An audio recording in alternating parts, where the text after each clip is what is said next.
Ladies and gentlemen, when you see tennis players swinging from left to right before the opponent serves the ball, they are not trying to be cute. They are not doing it for the television cameras. They are staying on their toes. They are anticipating the ball so that when the ball comes, they're in a good position to move to the left or to the right, hit the ball hard, place it, and win the first point, and maybe the next point, and the next point. We see the same trend in football, American football, rugby, soccer, volleyball. Players don't stand still. Even when they don't have the ball, they're always on the run, getting ready to receive good passes from their teammates or winning the ball from the opponent and then trying to go and score, do something meaningful with the ball. Boxers, oh, I love boxing. You see boxers pumping themselves up in their own little corner. The opponent is 8 meters away, doing the same thing. But what I like about boxers is they also anticipate punches that may end up coming their way. They are anticipating. If you speak to people who are in sport, they'll confirm to you that athletes who are good at anticipation, those who have high levels of anticipation, are in a better position to be successful than their more chilled, laid-back teammates. Because such athletes are never caught by surprise. At any given point, they're in a position to do something with the ball. Anticipation in sport. That is exactly what we need now. The element of anticipation is not new at all. It's not a new concept, but I believe that we need it more today, given the challenges that we are facing. It is more relevant. It is something that can be applied in every area of our lives, getting ready for the good and the bad times. Because if you are prepared, you can do anything. We can apply it in courtship and marriage as well. Let me take you back, way back to 1935, when my mom was a little girl. Single men and women then knew that in order to win a potential love interest, you had to look good, look presentable. Fast forward to 2015, it's still the same, isn't it? If you are looking for a potential spouse, you have to look good, look presentable. It doesn't matter whether you are going to a rugby match, memorial service, or a TEDx talk. You have to look good, look presentable, smell nice. Because you never know when you're going to run into your future wife or future husband. You don't want to be found wanting. Right? So it is the same concept of anticipation that I want you to join me in as we start this process. Every day we are waking up to sad news around the world. If it's not happening to us, it's happening to our neighbors, our friends, our cousins. There's always some sad story around us, some traumatic experience.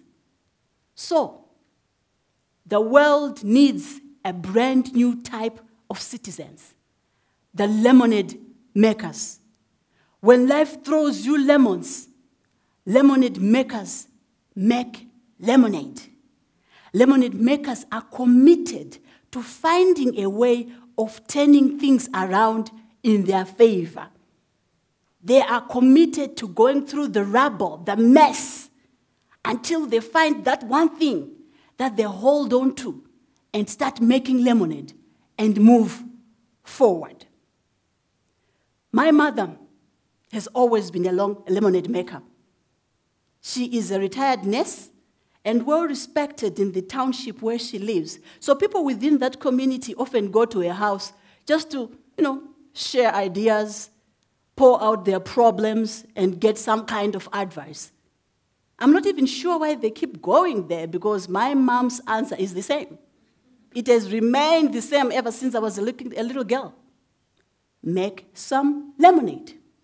It doesn't matter to her how complex, how sophisticated, or how fancy your problem is. Her answer is the same. So, for some of you who are not familiar with the term, make some lemonade, when someone says to you, life has given you lemons, make some lemonade, they are appreciating and acknowledging the fact that, oh, shame, man, you've been through hard times. Life has not been kind to you. But they're also challenging you. Don't sit and mourn forever. Do something about it. Find a way of turning that mess around. Make it work in your favor. That is the essence of making lemonade. So, there I was sometime in 2011. My family had just experienced a very traumatic armed robbery at our house in Bedfordview. I got a lot of support and counseling from friends and family, but somehow I just could not get over how these robbers had just barged in there, ripping off my wedding ring like it didn't matter. It was priceless. It can never be replaced. I also couldn't get over how they had threatened continuously to rape my daughters throughout the robbery. It made me bitter. I was so angry. It's almost like I needed some kind of revenge first before I could allow myself to step back, heal, and move on. The more I replayed the scenes in my mind, the bitter and angrier I got. So I visited my mom, and I poured out my heart over almost 30 minutes. And guess what she said? Make some lemonade. Now, I speak English as a third language. Up to now, I don't have the words that describe how mad I got when she gave me that answer. I was livid. I was mad. That was not the answer I was expecting. I was a daughter. I'd been through a traumatic experience. I wanted something special, something custom-made for me. It's a special daughter. But she was quite firm. She did not even budge. She said to me, I was not applying myself fully. And when I start applying myself fully, I'll be able to find a solution to make lemonade out of this mess. Her last words before she closed the subject were, make that trauma work for you. Easier said than done. Around that time, I read a story about a South African medical doctor whose young brother was shot and killed by a man who was trying to steal his car. I take it just like me. That medical doctor and his family, they were bitter, they were angry, disappointed. But in their desire to find some kind of closure, when the killer was arrested, they decided to visit the killer in prison. From prison, they visited the killer's parents in Soweto. Now, I want you to listen very carefully. Take notes if you have to, because the lemonade making process for this family started right at this point. On the day they arrived in Soweto, both parents of this killer were very ill. The doctor and his family decided to rush the sick parents to hospital. Eventually, tests were done, and it turned out both parents were HIV positive. This medical doctor and his family made another impromptu decision to nurse the sick parents back to health, providing the necessary medical support throughout. This couple had 2 other kids, teenagers, who were just roaming around the streets of Soweto, not going to school. They decided to pay school fees for them, buy uniforms, buy food, books, everything. Made sure they were in school.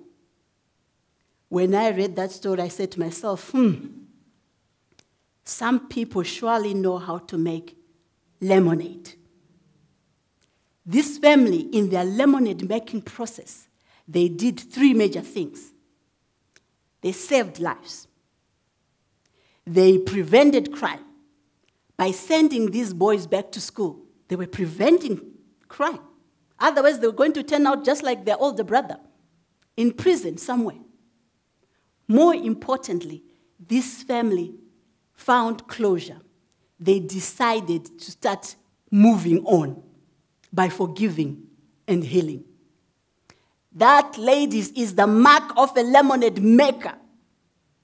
Lemonade makers see beyond today's tears, heartbreak, frustrations, and hate. They look forward. They are committed to going through that mess until they find that one thing that they can hold on to and move. That's what this family did. And I'm happy to say, on that day, I decided I was going to be a lemonade maker. I am happy to say that, yes, it took me rather long, 3 years. But I'm glad I am a lemonade maker. We decided as a family to fight crime using literature. We used the expertise, the experience, the skills and talents within our family, and we launched a book series for children, a crime buster series for children. The first book in that series was published last year. The objective of the series is really about encouraging and reinforcing basic values among children, like caring, kindness, forgiveness, all those good things. Because we believe when the foundation of the children is strong, they can face anything.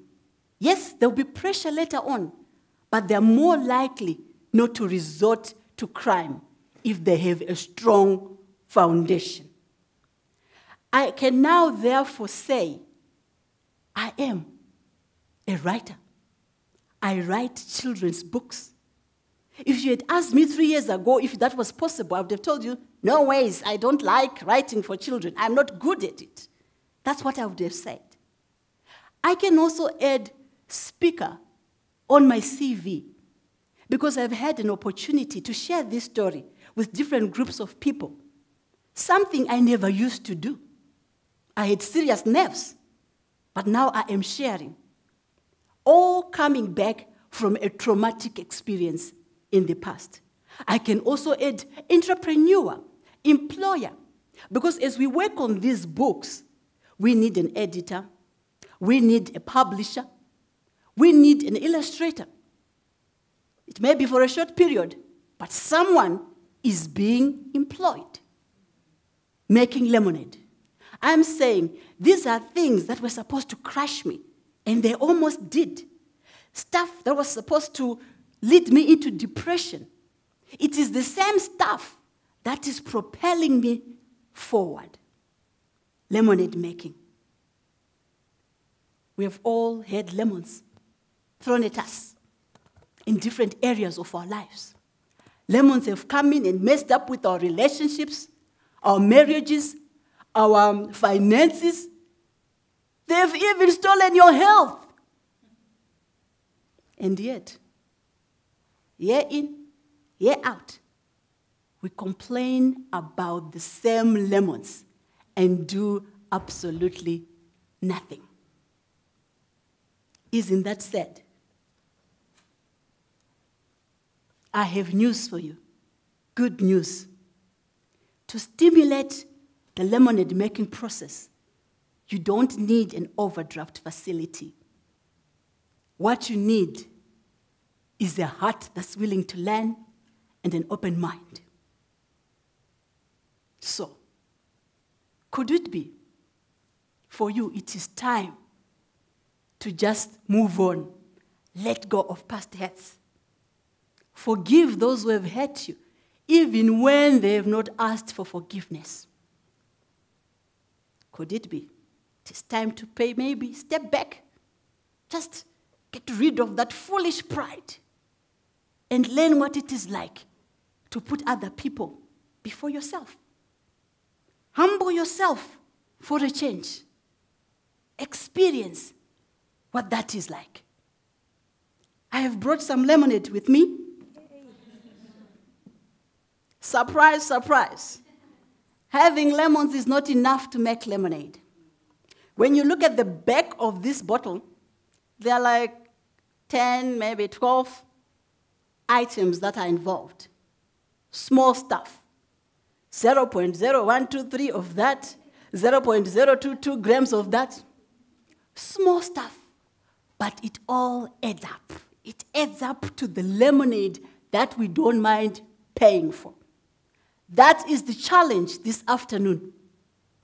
What are the small things that you're going to start doing? Start with those ones. Let's see where they take you. Because the thing is, you are not going to find it easy. We have been unkind, cruel, impatient, short-tempered for years. It's not going to be easy.